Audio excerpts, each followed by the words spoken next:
Bonjour, c'est Cécile de la marque de Patron Projet Couture. Aujourd'hui, je vous propose d'apprendre ensemble à matelasser du tissu. Donc, du tissu matelassé, voilà ce que c'est. Là, c'est un double épaisseur. Ça sert à quoi?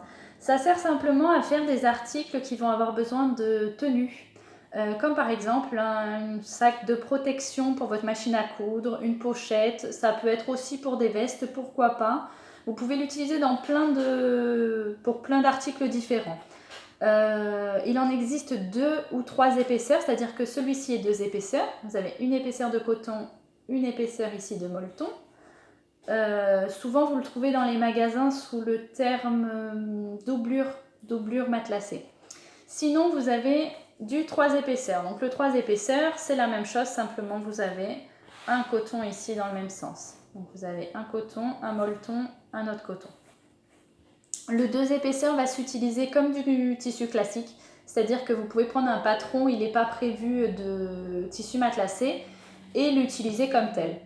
Donc vous l'utilisez comme un tissu, vous ne prenez pas en compte le fait qu'il y ait du molleton, et vous cousez exactement comme vous le propose le patron. Si vous utilisez maintenant un tissu 3 épaisseurs, ça va être un petit peu différent parce que vous avez d'un côté le tissu et de l'autre côté la doublure. Sur le même tissu, ils sont fixés ensemble. Donc du coup, la différence, c'est que vous n'allez pas l'utiliser pareil. Vous allez soit pour les extrémités faire un point de surjet ou un point zigzag pour terminer proprement à l'intérieur de votre sac par exemple, ou alors poser un biais pour terminer sans qu'on voit le raccord entre les 3 épaisseurs.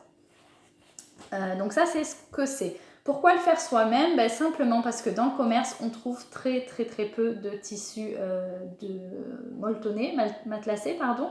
Donc déjà en 2 épaisseurs, c'est quasiment impossible. Vous en trouvez quelques modèles, mais vraiment basiques. Ça va être plus des tissus pour des doublures de vestes ou de doudounes, des choses comme ça. C'est rarement joli.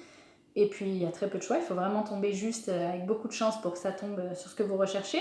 Et en 3 épaisseurs, simplement, un peu pour les mêmes raisons. Il y a plus de choix, mais bon, parfois, on a envie d'un tissu en particulier, ou alors simplement, on a envie d'un modèle qui ne fasse pas bébé, parce que très souvent, le tissu matelassé, c'est des motifs bébés. Donc voilà. Donc au moins, vous en aurez un unique. Vous choisissez vos deux tissus. Et donc, ce sera exactement ce que vous recherchez. Quoi vous dire d'autre? Avant de commencer, je vais vous dire 2 petites infos. La première chose à savoir avant d'utiliser de matelasser vous-même votre tissu, c'est de savoir qu'il faut matelasser votre coupon entier. Par exemple, si vous avez besoin d'1 mètre sur 1,40 m, bon, ça va être un petit peu loin à matelasser, mais il vaut mieux faire votre grand coupon et ensuite couper à l'intérieur les pièces que vous avez besoin. L'intérêt, c'est que déjà, ça va aller plus vite de matelasser un coupon entier que plein de petites pièces. La deuxième chose, c'est que vos raccords, ils ne vont pas être forcément très jolis, vu que vous aurez fait à chaque fois, vous serez reparti un petit peu au hasard. Plutôt couper vos pièces aux bons endroits sur votre coupon. Donc vraiment, commencez par le faire vous-même. Commencez par matelasser entièrement votre coupon plutôt que vos pièces. Donc pour le matériel, il nous faut une craie de tailleur ou un stylo à textile. Il vous faut des ciseaux de couture, il vous faut votre molleton, il vous faut votre coupon de tissu, éventuellement un 3e coupon de coton. Il vous faut une règle de patchwork ou, à défaut, une règle classique, une règle scolaire. Plus elle est longue, moins vous allez galérer. Vous allez faire une ligne au lieu de plusieurs raccords. Et l'intérêt des grandes règles comme ça, qui coûtent un peu cher, c'est vrai, à l'achat, mais qui sont vraiment super pratiques, c'est que tout est... je trouve plus le mot. Enfin bref, vous avez les mesures partout en fait. Vous avez de 5 en 5, tous les centimètres et c'est transparent. Donc vous pouvez poser sur votre ligne et par transparence, vous voyez, vous pouvez faire une ligne 5 cm, 6 cm, 7 cm, où vous voulez plus loin. Autre chose, pour le tissu matelassé, après j'ai fini, on commence. Le tissu matelassé, vous pouvez soit le matelasser en quadrillage comme j'ai fait moi, donc c'est des carrés. Vous pouvez faire des losanges, c'est-à-dire que vos angles ne seront pas exactement à 90 degrés. Ou vous pouvez faire des formes aléatoires. Voilà, l'intérêt c'est que vos tissus soient soudés entre eux par vos coutures. Maintenant, peu importe la technique que vous utilisez, certaines blogueuses proposent de faire des lignes parallèles, c'est-à-dire que vous utilisez la largeur de votre sabot et fioup, fioup, fioup. Bon, c'est assez serré, c'est très long, mais pourquoi pas. Et bien on va commencer. Alors, faites toujours vos lignes, dessinez vos lignes sur votre tissu de doublure. L'intérêt c'est que si votre feutre ne s'efface pas parfaitement, ce sera sur votre doublure plutôt que sur votre tissu extérieur. Donc on va prendre la craie, la règle je vous montre. Donc moi je pars d'un angle à 90 degrés, tout simplement parce qu'esthétiquement c'est plus régulier. Moi qui suis un peu psychorigide, ça me convient bien. Donc on part du milieu et on trace donc la ligne à 90 degrés. Vous avez compris, vous faites l'angle que vous voulez. Hop, jusqu'à chaque extrémité du bord. Ok. Voilà, je ne sais pas si vous voyez. Voilà. Donc si vous utilisez une règle, une fois que vous avez tracé avec votre équerre, admettons, votre angle à 90 ou non, vous pouvez utiliser la largeur de la règle. La règle, elle fait 4 cm d'épaisseur en moyenne. Ça peut varier d'une marque à l'autre. Mais du coup, vous avez un repère qui est assez simple. Hein, ça vous évite d'investir dans une règle de patchwork. Donc, vous posez votre ligne sur un côté de la règle et de l'autre côté, vous tracez. Et donc là, vous avez des carrés de 4 cm et ainsi de suite. Donc, c'est la petite astuce. Donc, moi, je vais me faire mes petits carrés de 5 cm. Donc, je vais faire ça rapidement pour ne pas vous faire trop attendre. Hop. Voilà, tous les 5 cm, je trace des lignes parallèles jusqu'au bord. Hop. Attendez, j'ai perdu. Voilà. Jusqu'au bord du tissu. Donc, faites pas comme moi. Faites ça avec sérieux, avec rigueur. Voilà. Donc, j'ai toutes mes lignes. Voilà. Maintenant, donc là, vous voyez, j'ai toutes les parallèles et la première que j'ai faite au début. Maintenant, je vais utiliser celle-ci pour faire toutes ces parallèles à elle, soit les perpendiculaires des autres. Logique, hein. Hop. Donc, comme là, c'est une première vidéo que je fais, c'est le tout premier tutoriel vidéo que je fais. Je ne suis pas trop photo, donc soyez quand même indulgents. C'est un petit pas pour moi que de parler comme ça en vidéo. J'espère que vous apprécierez en tout cas. Allez, je termine. Voilà. Donc on a fait notre quadrillage avec plus ou moins de précision, vous voyez, tout simplement. Donc je ne sais plus si je voulais préciser, vous le faites sur l'endroit. Hein. Là c'est l'endroit du tissu, simplement parce que le coton, l'envers il ne sera pas visible, donc vos lignes elles serviront à rien. Donc sur l'endroit, vous positionnez votre coupon de molleton, par-dessus votre coton endroit vers vous, sachant que le molleton, il faut le prévoir un petit peu plus grand, c'est-à-dire qu'il dépasse, vous voyez, d'1 à 2 cm tout le tour, tout simplement parce qu'il va se rétracter et ça vous évitera d'avoir des manques. Si vous souhaitez faire un 3 épaisseurs en dessous, vous posez l'autre coupon de coton, d'accord, endroit vers la table. Donc on récapitule, on a un coupon de coton, un second coupon de coton, donc ils sont envers contre envers. Et au milieu, vous avez un coupon de molleton pris en sandwich. Ok? Donc, on va faire 3 épaisseurs si vous voulez. Allez, on fait 3 épaisseurs. Pour faire un 2 épaisseurs, donc vous gardez juste ça, hein, les deux du haut. Donc, hop. Donc, on essaye d'aligner tout ça. Et on va épingler. Donc, l'épinglage, ça va être un petit peu long parce qu'il va falloir poser beaucoup d'épingles. Simplement pour que votre tissu, donc vous prenez bien les 3 épaisseurs, hop, pour que votre tissu ne gondole pas une fois votre matelassage terminé. D'accord, donc à chaque intersection, à chaque carré quadrillage, vous posez une petite épingle. Hein, et vous attrapez bien les 3 épaisseurs. Hop. Donc moi je fais ça un peu vite pour pas que vous ayez une vidéo qui dure 3 plombes et que vous vous ennuyiez. Mais prenez votre temps, c'est vraiment une étape très importante. Voilà. Donc là, vous avez vu, c'est pas terrible, il faut bien le tirer. Hop. Voilà. Et on attrape bien les 3 épaisseurs en même temps. Hein. Ça, c'est important.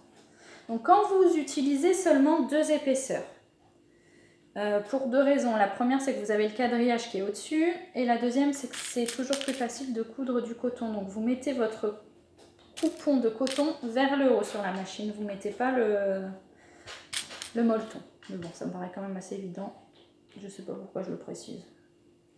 C'est pas grave, ne le prenez pas en compte. Donc vous voyez, j'ai à peu près épinglé partout. N'hésitez pas à en mettre, en remettre. S'il y a besoin de que c'est pas terrible comme moi, vous replacez vos épingles. C'est pas terrible du tout d'ailleurs. on va réépingler tout ça. Hop, vous voyez l'intérêt du 3 épaisseurs. Donc, voilà, il faut bien que ce soit plat. Hop, voilà. Voilà, hop. C'est joli, hein. Alors maintenant, je vais prendre ma machine à coudre. Quand vous faites du tissu matelassé, quand c'est un grand coupon que vous matelassez, inutile de faire des points d'arrêt au début et à la fin, simplement parce que vous allez couper dans votre molleton, dans votre coupon. Donc inutile d'avoir des points d'arrêt. De toute manière, ils seront coupés. Donc vous allez poser votre sabot sur la première ligne avec l'aiguille qui va se planter pile sur la ligne. Le but est de faire une ligne bien droite, donc prenez tout votre temps pour que ce soit le plus joli possible. Parce que ces lignes vont être visibles une fois votre coupon terminé. Vous pouvez utiliser soit du tissu, du fil, d'une couleur identique, donc on verra quasiment pas, on verra simplement les carrés qui vont se former. Soit vous utilisez du fil contrasté, comme ça il sera bien visible selon l'effet que vous voulez faire. Donc c'est parti. Hop. Je vous montre après, hein. Je fais une ou deux lignes, comme ça vous voyez bien.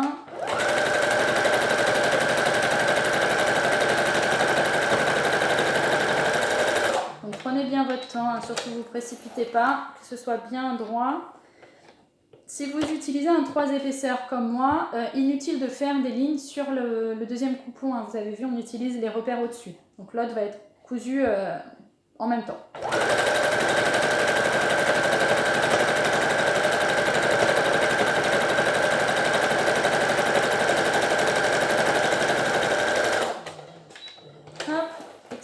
Etc. Hop, donc là j'ai pas bien épinglé, j'ai voulu faire vite pour vous montrer, ça gondole. Donc vous voyez, j'ai fait déjà quelques lignes dans un sens, maintenant je vais en faire une ou deux dans l'autre sens pour vous montrer, c'est toujours pareil.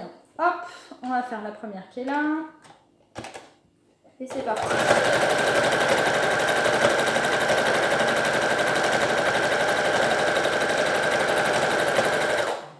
Voilà, et de une. Donc vous imaginez quand vous avez 1,50 m à faire, c'est un petit peu plus long. Moi je vous ai pris un petit coupon, j'ai triché.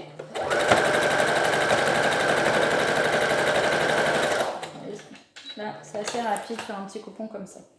Hop, encore une ici et je vous montre. Hop, je sais pas si vous voyez. Donc on a les lignes qui se croisent. Voilà. Et de l'autre côté c'est la même chose, je sais pas si vous voyez bien. Exactement pareil. Donc une fois que vous avez terminé, je ne vais pas tout faire, vous avez compris l'idée, vous faites toutes les lignes comme ça, jusqu'au bord sans faire de point d'arrêt. Si vous les faites, c'est pas grave, ça ne change rien, simplement vous les faites pour rien.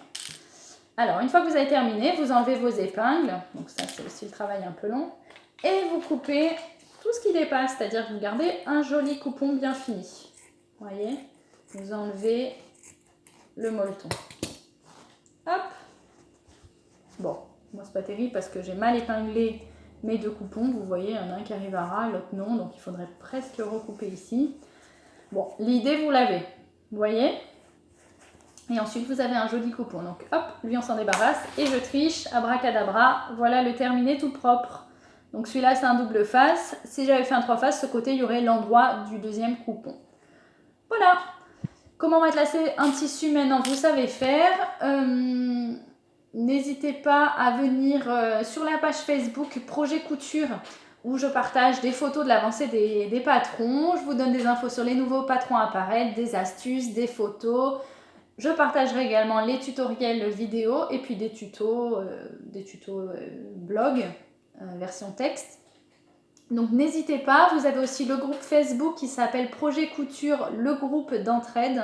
Donc c'est un groupe où on est plus de 4000 à discuter, à partager nos photos, à poser nos questions et à échanger simplement sur notre passion commune qui est la couture. Donc n'hésitez pas à nous rejoindre. Dernière chose, vous avez aussi le compte Instagram où vous avez des photos tous les jours, un petit peu comme la page Facebook. Ça, c'est à vous de voir ce que vous préférez ou les deux, parce que des fois ça se complète aussi. Je ne partage pas nécessairement les mêmes choses. Donc j'espère que vous avez aimé ce tutoriel. C'est une toute première pour moi, donc soyez indulgents s'il vous plaît. Je ne suis pas super à l'aise devant la caméra. Niveau technique, je manque encore un petit peu d'astuces pour bien prendre mes vidéos. Mais bon, je sais que vous allez être bienveillants. J'ai confiance en vous. Un grand merci, n'hésitez pas à partager, à parler de la marque et puis je vous dis à très bientôt.